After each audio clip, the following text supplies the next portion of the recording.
All right, welcome everyone joining us this morning. Just want to make sure that chat's working. If you could let Curtis and I know where you're joining us from in the chat, that would be helpful. Um, Always good to know where our participants are. Just confirming chat is working. Curtis and I were sharing that we were forced to upgrade to the latest version of Zoom, so I think it's business as usual, but if you do, okay, great. We got Cleveland. Um, Atlanta, Oklahoma. Welcome, Greg. Ventura. Thank you, Catherine. New York, Philly, Mexico. All right, chat is live. We're going to go ahead and get started. I'm going to make a few introductory remarks. If you've joined us for webinars before, just going to introduce the session and then pass it off to Curtis for his presentation on the future of capitalism. But just to kick things off this morning, first things first, I want to welcome everyone joining us from across the country and around the world. I'm Michael Higgs here at Conscious Capitalism. I'm the virtual programs manager. And on behalf of the entire CCI team, we want to thank you so much for joining us in community today. And as I said, we are very excited to be sharing space, with Curtis Hite, who is the CEO of Improving, discussing the future of capitalism. As many of you know, Conscious Capitalism is a global community of CEOs, presidents, founders, board members, entrepreneurs, and thought leaders from diverse industries, backgrounds, perspectives. So, as I said, we were founded in 2008 as a 501c3, and we provide our community of active leaders a platform to share practical advice and tools on how the principles are integrated into different organizations and into various industries. Our community of conscious capitalists offers best practices and business strategies on how the philosophy is applied to create sustainable success within one's business, leading to systemic change and impact in the world.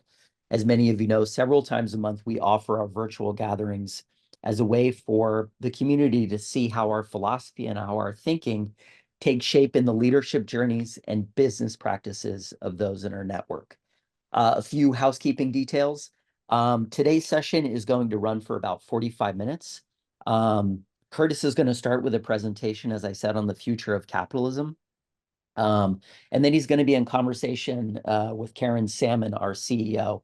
Your questions are welcome throughout, as well as your reactions in chat. So please, thoughts, comments in chat would be great throughout the presentation. Kind of keeps the energy going and lets us as panelists know what you're thinking and what ideas might be resonating with you. We're going to spend the last 15 minutes or so of our time together with Q&A. So feel free to use the Q&A option, which you can find on the lower portion of the Zoom interface. Just says Q&A. Put your questions in there, and we'll get to those. To tee up today's session, I'm going to say a few things. The world is changing. Societies are grappling with rising inequality, environmental concerns, and technological disruptions. And the very future of capitalism is being questioned. We're going to take a look at whether conscious capitalism can be the solution to the myriad of problems that plague our society. To preserve the core values of traditional capitalism, like individual freedom and innovation, while simultaneously addressing the shortcomings to uncover potential solutions to pressing issues like economic inequality, environmental impact, and social responsibility. As I said, this is an active session. Your comments are welcome throughout.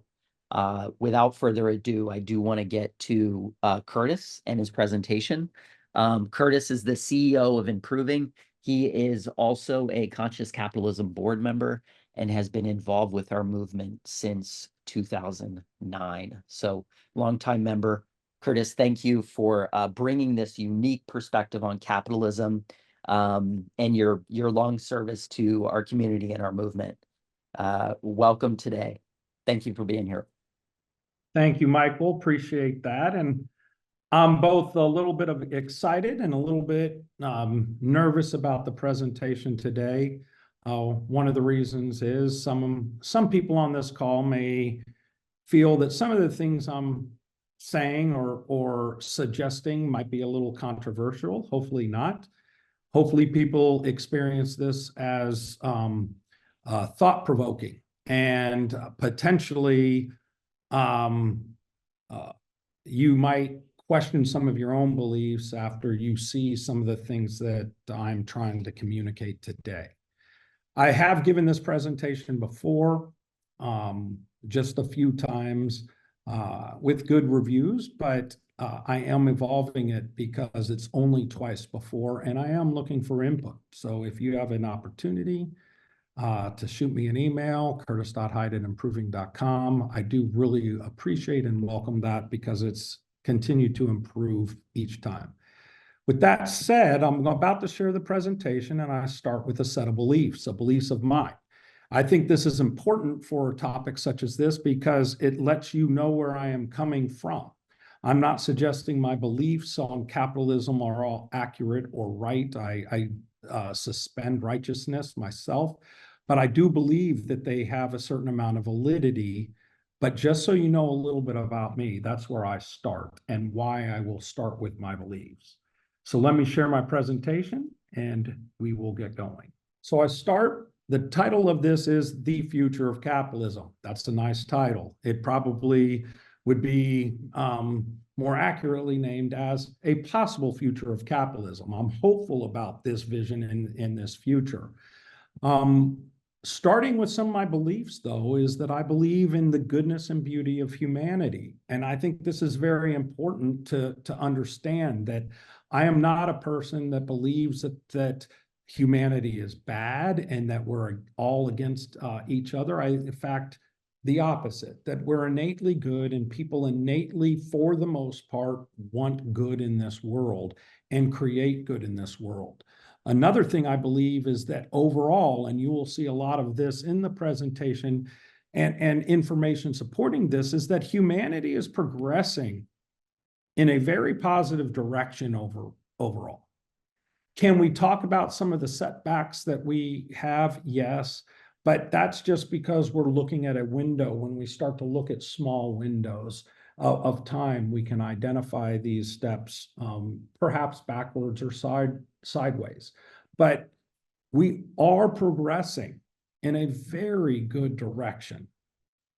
And I believe that systems which actually promote freedom and those that promote choice are the accelerators of this human progress that I talk about. And the system itself, which is behind this, is free market capitalism. Personally, I believe that it is the most powerful system for social cooperation and for human progress that's ever been conceived. A lot of people confuse capitalism with merely an economic model. It is not an economic model. It is also a social model that talks about moral interaction that is based on those two things I mentioned before, freedom and choice. And this is one of the moralities about it, is it's rooted in those concepts. To represent capitalism, I'm using the metaphor of the spiral, not only to represent capitalism later on, but also to represent some of the human progress. I like this model because it suggests the progress that I believe in, but it also shows and demonstrates that it's not in a straight line, that sometimes that there are curves and it might not be the fastest way, but it is an evolving way.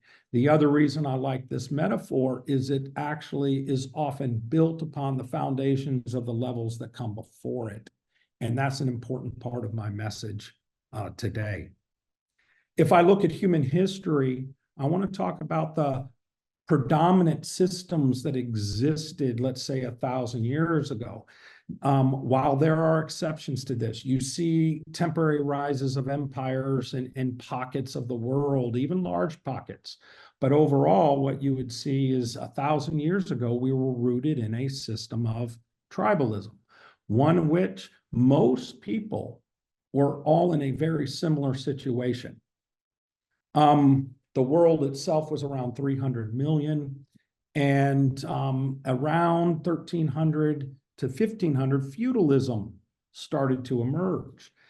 This was because as the population grew to nearly 500 million, you're starting to need for cooperation. With cooperation, there's needed to be a certain degree of hierarchy, and this is where a two-system hierarchy had. It kind of emerged into an aristocracy and the rest of the people. So really two-tiered hierarchy as the predominant system that existed across the world. Somehow I took a step back, so I apologize. I'll forward. After feudalism, an interesting thing happened. There is a high degree of overlap with mercantilism in the next stage, but mercantilism emerged. And this is in the late 1500s through the late 1700s, you really start to see a third class start to emerge, a very, very small one in between this aristocracy or upper echelon and the lower echelon. The world is now about 1 billion people, and the people, the elite, really had desires for luxuries and some of the nice things in the world, yet they didn't want to have to travel around to get them. So effectively, this class in between started to emerge. I believe this is the emergence of the middle class, but it was very, very small at this point. And after that, the system of capitalism started to emerge. This actually happened in the late 1700s, and you can see that since then, the population has boomed in the world.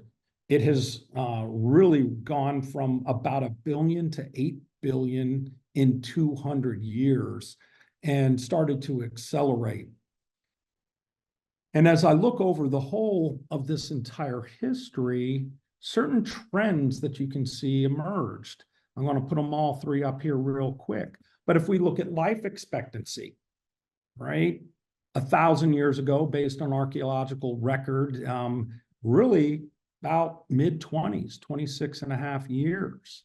When you look at 500 years later, that needle really hadn't progressed that significantly to around 27 and a half. And then around the turn of going from the 17th to the 1800s, 28 and a half. But today, it's around 72, depending on the metrics you're looking at.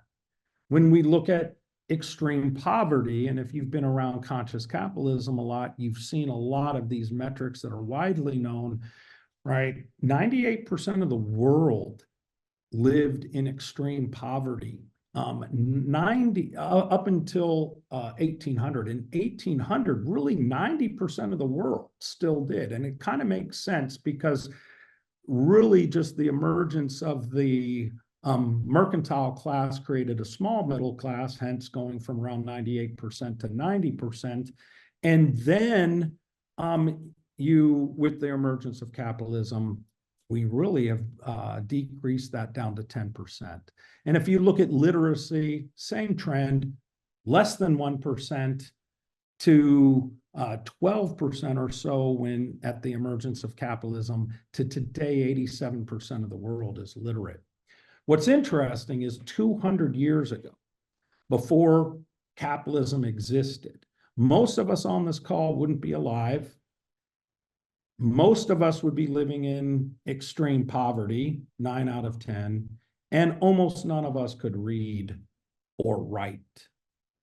But something very, very important happened in the late 1700s and happened in the same year. First of all, I believe it's in May. I could be wrong, it might be March, but May of 1776, Adam Smith released The Wealth of Nations. The Wealth of Nations is widely known and accepted as kind of the foundation of free market capitalism and the source of that. A few months later, you had the Declaration of Independence happen in the United States, and that representing freedom. It's interesting that in the same year, you had the beacon of freedom and the beacon of capitalism both emerge in roughly the same period of time. And the progress since then has been remarkable, as we can see here.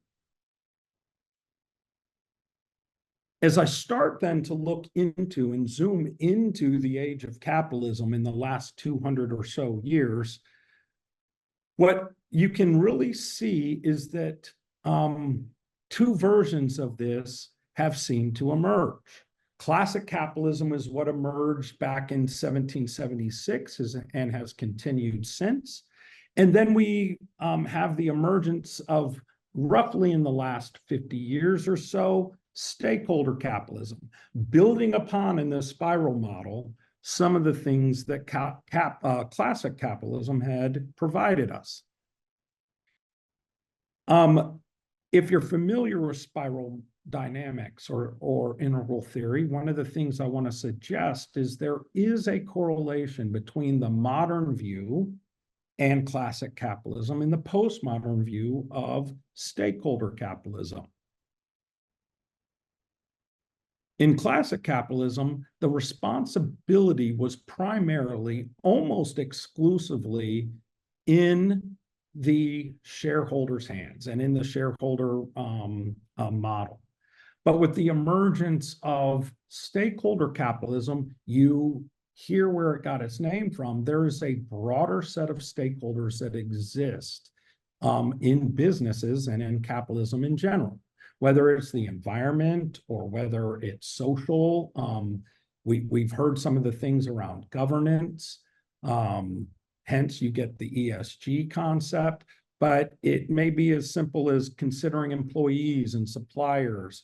And as we've started to evolve the concept of capitalism, stakeholders have played an increasingly important role beyond just the shareholder. Both of these come with their lights and shadows. And this becomes a very important part of what I'm trying to express and the ideas that I'm trying to potentially present. The lights of classic capitalism are very bright. Meritocracy, the moral aspects of voluntary exchange, the rewards, it rewards risks, but in free market capitalism, it allows the consequence of failure. These are all lights of a particular model, right? But it comes with some of its shadows that actually are created in that light, as shadows often are. And you have a high degree of self-interest, actually.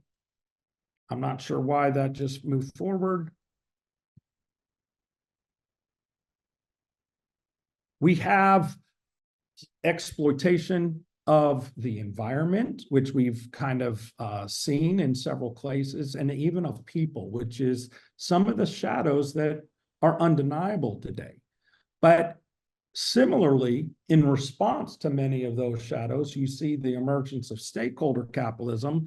It's light, meaning trying to bring attention to inclusiveness, sensitivity to marginalized communities, and actually an awareness of some of the environmental impact that is occurring, often negative. And here's where sometimes you start to see the shadows, right? The concept of coercion and the concept of kind of reducing choice, reducing our freedoms, and even the equality of outcomes. And I don't say this to say that equality of outcomes doesn't have its merit, but when taken too far, this is often a shadow. And these are some of the tensions that I believe you see in existence today when we start to discuss classic capitalism. Why? and when you start to see some of the resistance to shareholder capitalism as well. So taking a step back, right, we have classic capitalism, which was this great thesis. And with it, there was great light and there were shadows, and the emergence of trying to address some of those shadows, or the antithesis, was the stakeholder capitalism model. But it too came with its light, often in addressing the shadows, and started to cast its own shadows. What stakeholder capitalism focused on was fixing what was wrong with classic capitalism. But what's occurred, and what we're starting to see in today's market, not market, but climate, is that not only did stakeholder capitalism start to fix and try to fix what was wrong, it actually started to attack some of the things that were right. And we find classic capitalists trying to protect what is actually right, the very foundation of the model that stakeholder capitalism is built upon.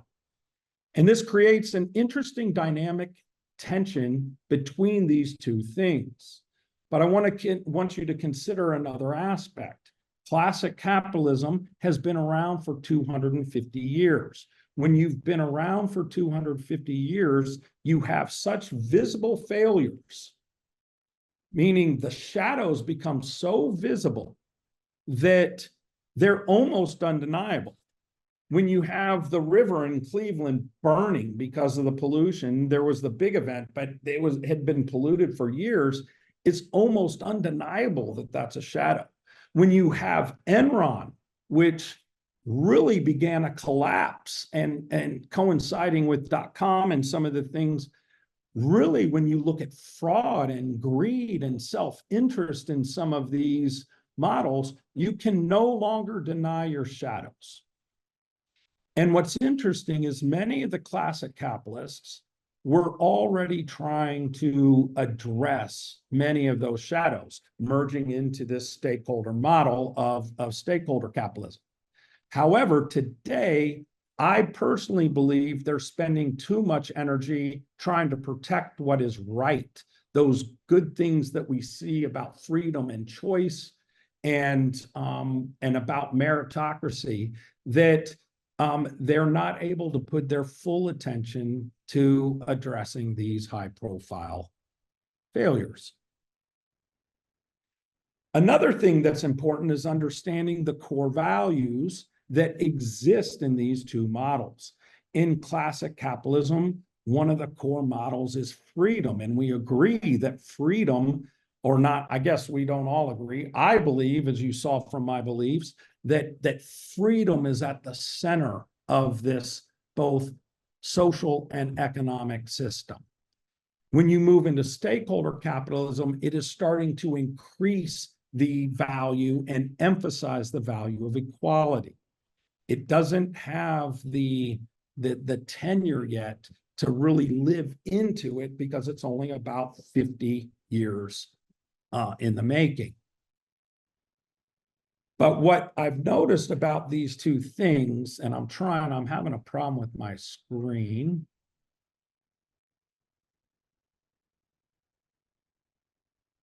And I can't read this fully because of my screen, which is unfortunate. I don't have this memorized, but nature smiles at the union of freedom and equality in our utopias. For freedom and equality are sworn and everlasting enemies. And when one prevails, the other dies. This may or may not resonate with you, but I ask, just try to sit in the truth of what this tension is trying to discuss. It's essentially saying, in a utopian environment, freedom and equality exist in this great harmony. But in reality, there's a tension between these two different concepts. And we have to find a way to live in that tension where neither completely lives because the other die, and neither dies. If you go back to the slide that I presented on history a little bit, if our target was equality, if that really was the target, we had probably the greatest equality the world will ever know back in before 1800. 90% of us were all equal in some form of slavery, indentured servitude, serfdom, right? There was essentially the vast majority of the world was equal. But it was only with the introduction of widespread freedom and choice and capitalism that it started to create some of the disparities that we start to hear about today. And this is just an example of that tension.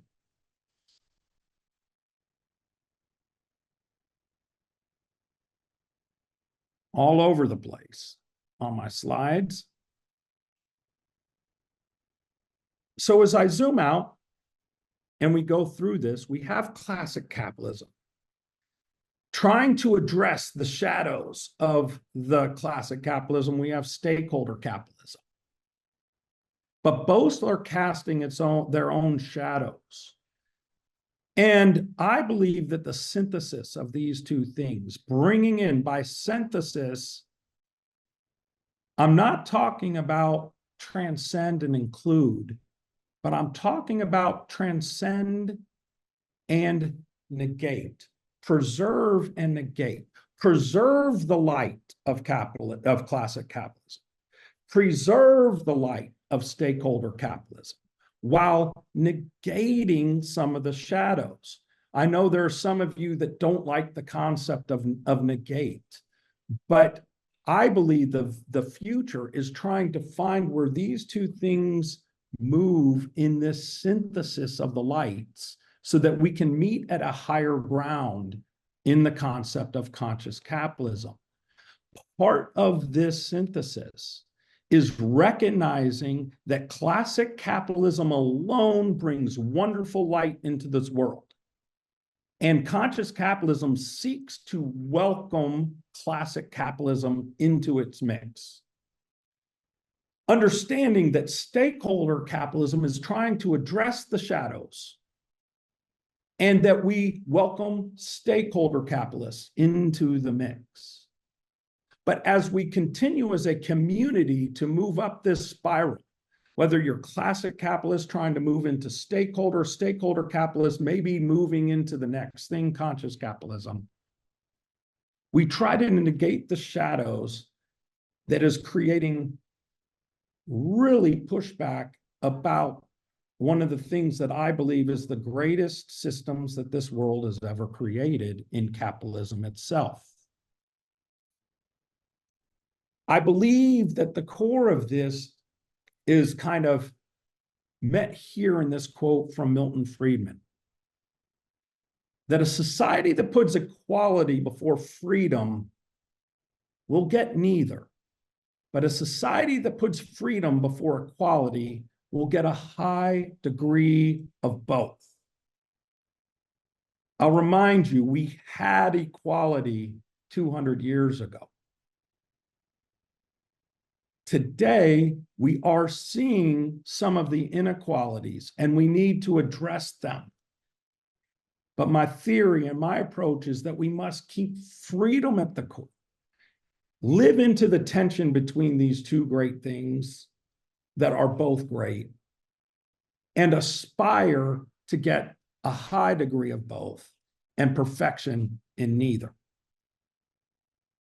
And as I look out over time, I believe this is actually the next stage of capitalism. I don't know what comes next, but if we are going to continue to evolve this model, this is the community that I want to be in.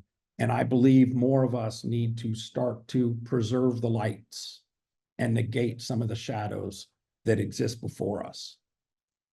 And with that, Karen, I will open it up. And Michael, if you can stop sharing my screen, that would be great. I'm having a hard time controlling it from here.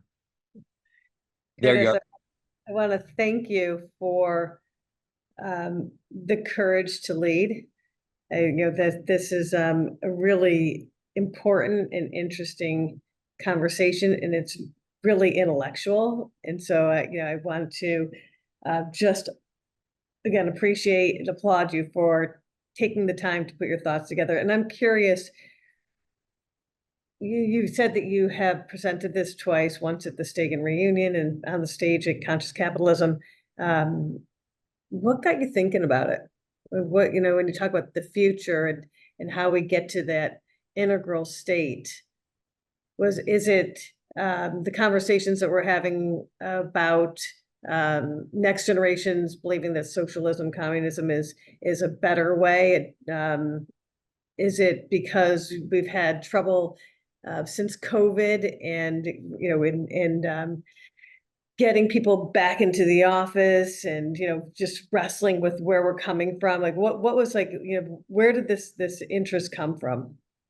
So a few things, and thank you for the question there, Karen. First, if you look at statistics and go back to my beliefs, I believe this is a great system. And so that's going to shape my personal bias and perspective.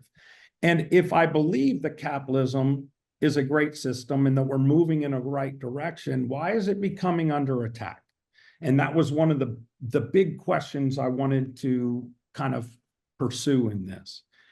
And the motivation behind thinking it. The second is we tend to be living in an increasingly polarized society, one that tends to be righteous on both sides, okay? And I can speak more for those that are international. My experience is also shaped from my presence in the United States, but in this two-party world that we're living in, we're starting to feel more polarization.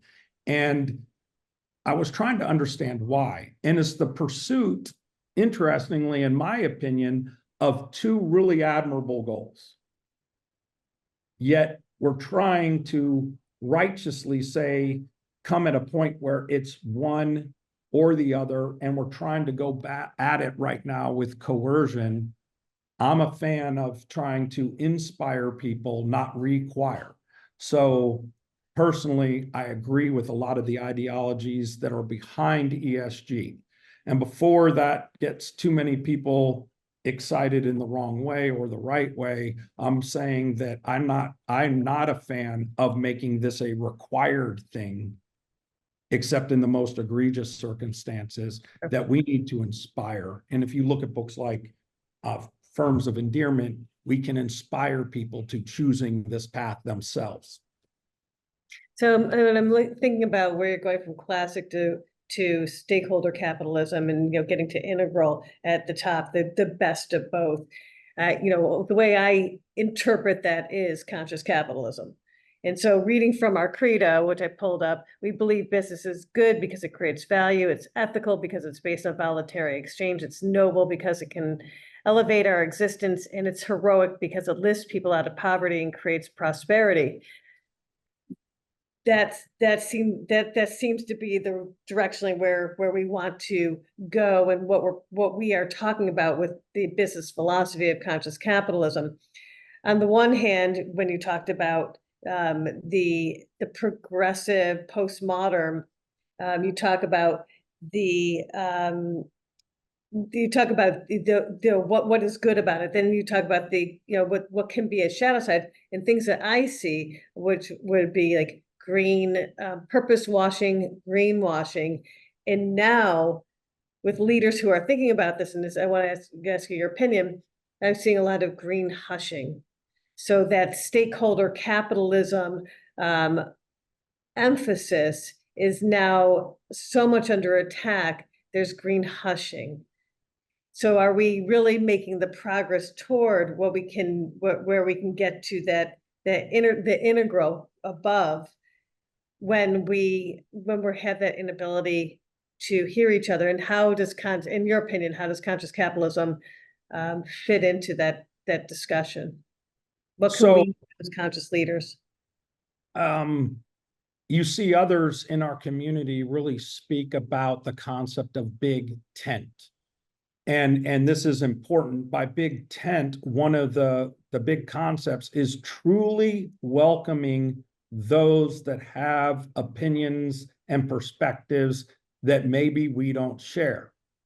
And I believe this is where the conscious capitalism community needs to continue to emerge and develop into. We welcome the classic capitalist. There is good that even if that does not move into stakeholder capitalism in its fullest, the value that capitalism provides in jobs and elevating lives, if you look at extreme poverty, we are winning the war. We have not won it, and we should not try to leave anybody behind, but we are winning that. It is providing tremendous good. So let's welcome them. Stakeholder capitalists that are trying to address some of the shadows, we want to welcome them as well in this big tent community because we believe the things that are in that credo. And then try to elevate the game. The challenge is, in my opinion, is the righteousness that's occurring. As we emerged into stakeholder capitalism, the righteousness formed about addressing some of the shadows of classic capitalism. I believe it was an overextended response. And as we know, there's going to be resistance if you think of a pendulum. And now we're seeing the opposite. We're seeing a resistance to many programs that have merit because one side went too far. And now, in my opinion, the resistance to some of the concepts are now going too far. How do we open ourselves up to the dialogue that represent that forcing ESG-like things upon people removes freedom? And if you go too far, you will get resistance. And we've probably went a little too far too quickly, and it got resistance. But now we're going to have to swing that back. So I believe it's a natural part of the non-linear straight line between these as we deal with the tensions and hopefully overall, over a 20-year period, 30-year period, you see that we're progressing. Thank you for that. So I agree, and we work hard to make sure that conscious capitalism is a big tent, that we want all diversity, and especially diversity of thought, diversity of dialogue. Is what allows us to sit in that that dynamic tension, in the polarity between consciousness and capitalism, the intersection between those two. One question, then I'll let us open up to other questions from the audience. I've had a number of conversations and been reading about, what's the role of business, and we talk about the person who will live to be 150 has already been born. The pace of technological advancement is going to accelerate, and we will develop more than we have in the next 10, 15, 20 years than we have developed in the last 1,000. In that pace, our institutions can't keep up. This is a premise that I've been reading about and listening to in our community. What if our institutions can't keep up? Our government, our education systems, our healthcare, libraries, all of it. What's the role of business? What do business leaders and conscious business leaders? Where's our place? What's our role? Personally, now this is a personal perspective. So what I'm not claiming I have the definitive answer, but I believe that business is at the center of this. Business has a better ability to keep up than most governments in the world. And I feel that's a reality. I think that, in fact, the governmental institutions might sometimes get in the way because they can't keep up, they slow down. But business community itself, being the leaders, not necessarily career politicians on either side or of a spectrum. We get to be the leaders. And I think you're starting to see more and more of this actually emerge. Now we have to decide, how do business leaders become good leaders or elevated leaders? Because if we're not careful, you're going to find one side, either the modern or the postmodern, getting too much and not living into the tensions between the two and trying to elevate. So how do we become more conscious leaders, which is yet another perspective, and businesses at the center of this elevation? I've fundamentally believe that's where the value is being added in this world. And, you know, and talking about becoming more conscious leaders, like really thinking about the unconscious bias, the systemic racism, and again, sitting in that tension of of whether, you believe it exists, you don't, just sitting there with that tension of, what is there, what is emerging, and recognizing that we don't have all the answers. I want to make sure we hear from our audience. Michael, do we have questions for Curtis? We do have some questions. I just want to acknowledge the very spirited exchange of resources that's happening in chat for our attendees. There's a lot of information being shared, I think, that is supplemental to Curtis's presentation. Again, I want to acknowledge this is an intellectual topic. And we're all doing our best to hone our thinking, refine our thinking, get different points of view. So just a hat tip to the audience for all of their great exchange of resources. To surface one question that's come up. Can we grab these resources and share them? Yeah, Grab absolutely.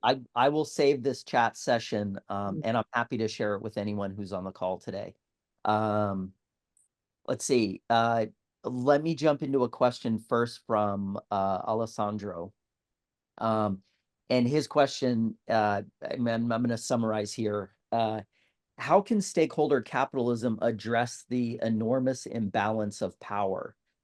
He references, BlackRock having trillions of dollars under management, and they're just these tremendous concentrations of wealth and power.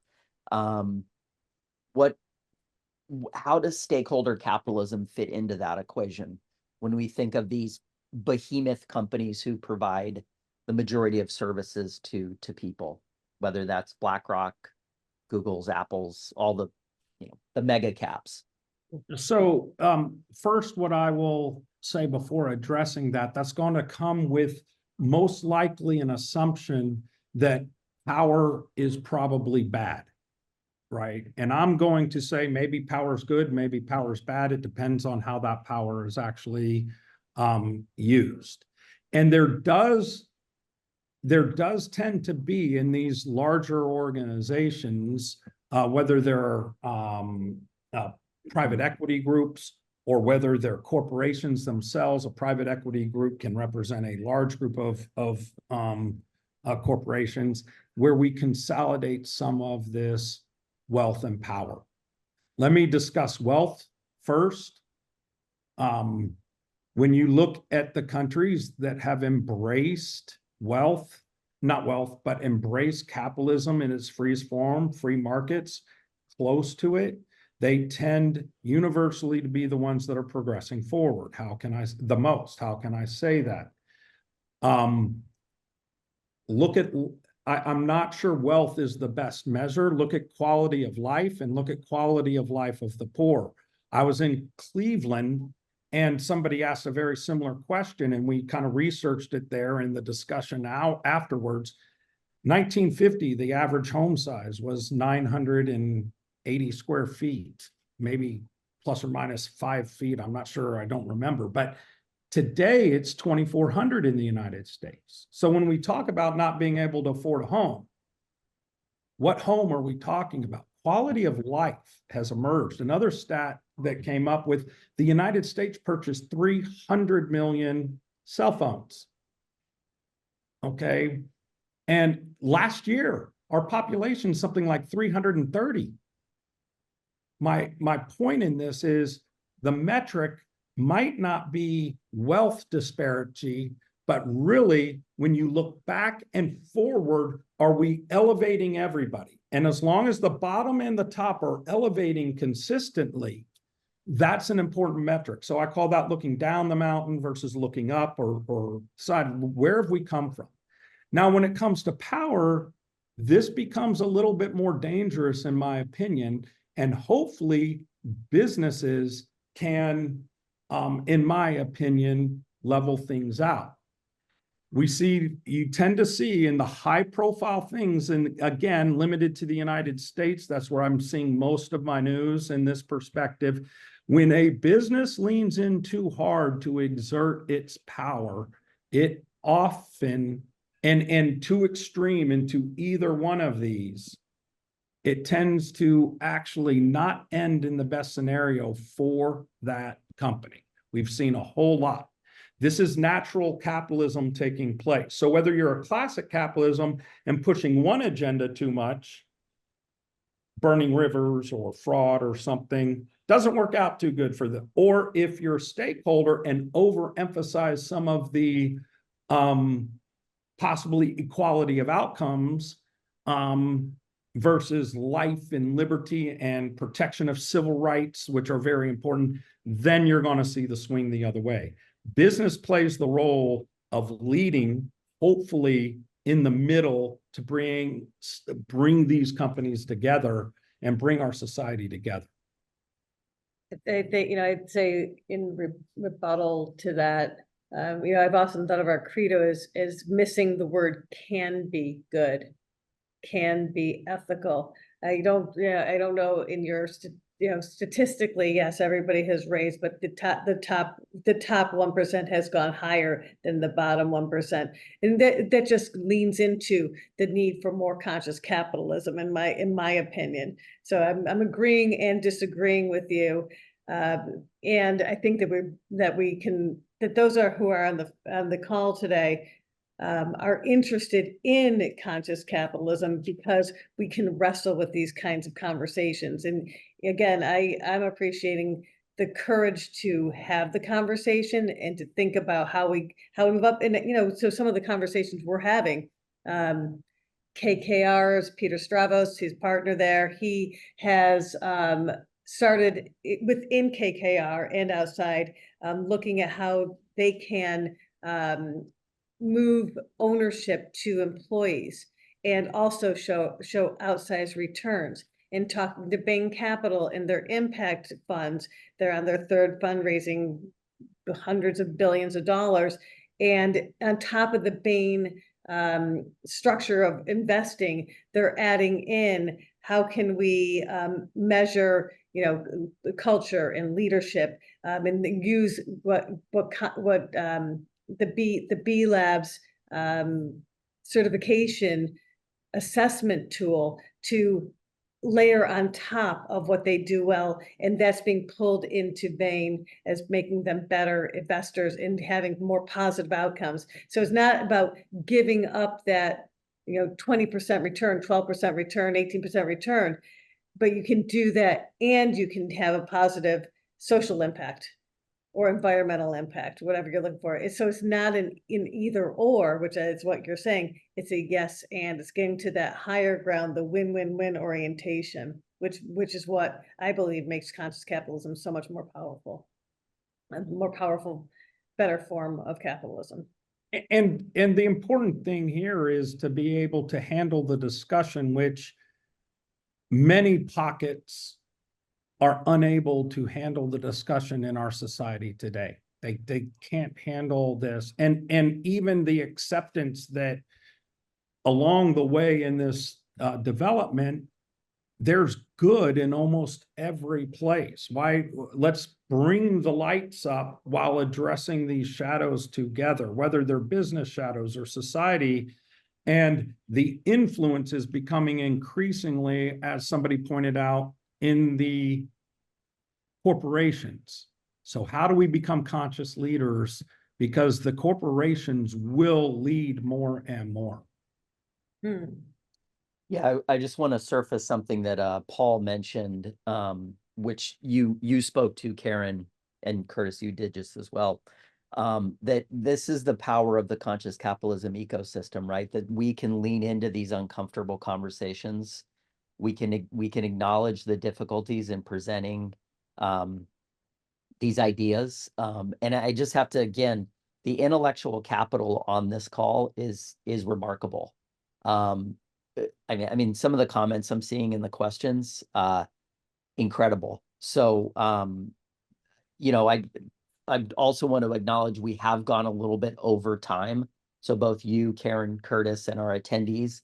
I do, just out of respect for time, there are a few things that I do want to put in chat quickly. The first of which is a survey, which I'll drop in a moment. But Curtis, if you want to kind of take maybe the last 2 to 3 minutes, just sharing a few takeaways, a few key takeaways for the audience, if any come to mind. Or Karen, jump in as well if you have any reflections on today's conversation.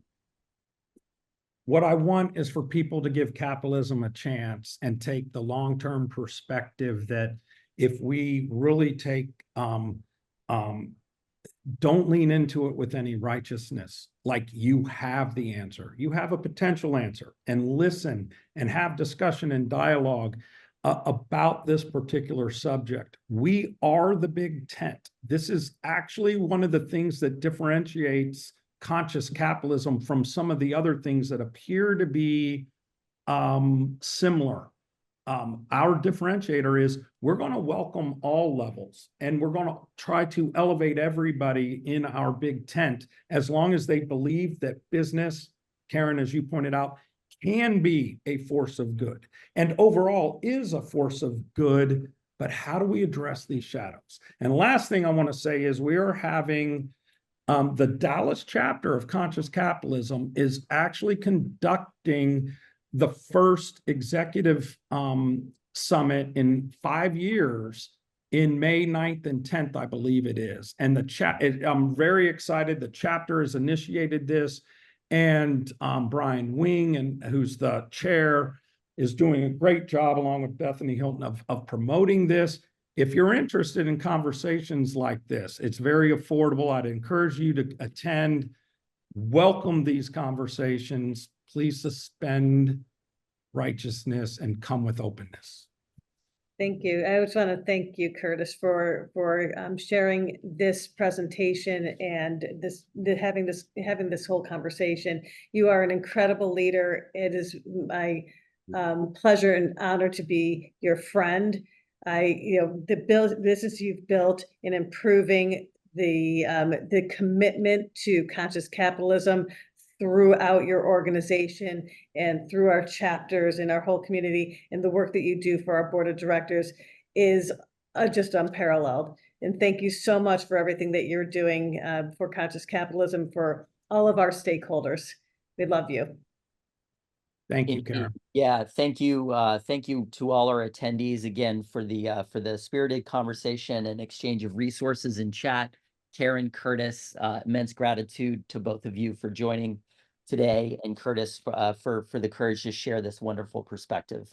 And I will follow up with you, Curtis, with all of the notes from the chat. So again, the spirit of helping. So, yeah, so the Dallas event, May 9th and 10th, the CEO Summit on October 22nd through 24th. This is where at the Dallas event, it's an open event for leaders and their teams and their stakeholders and students and academics and everybody. And the CEO Summit is designed for CEOs, presidents, founders, board members to come together. So we have great events coming up. Thank you again. Thanks, everyone. Yeah, those are all in chat for everyone to just quickly click links, both Dallas and our CEO Summit. So wonderful. Thanks, everyone. Have a great rest. Thanks, Michael. Thanks, Andrea.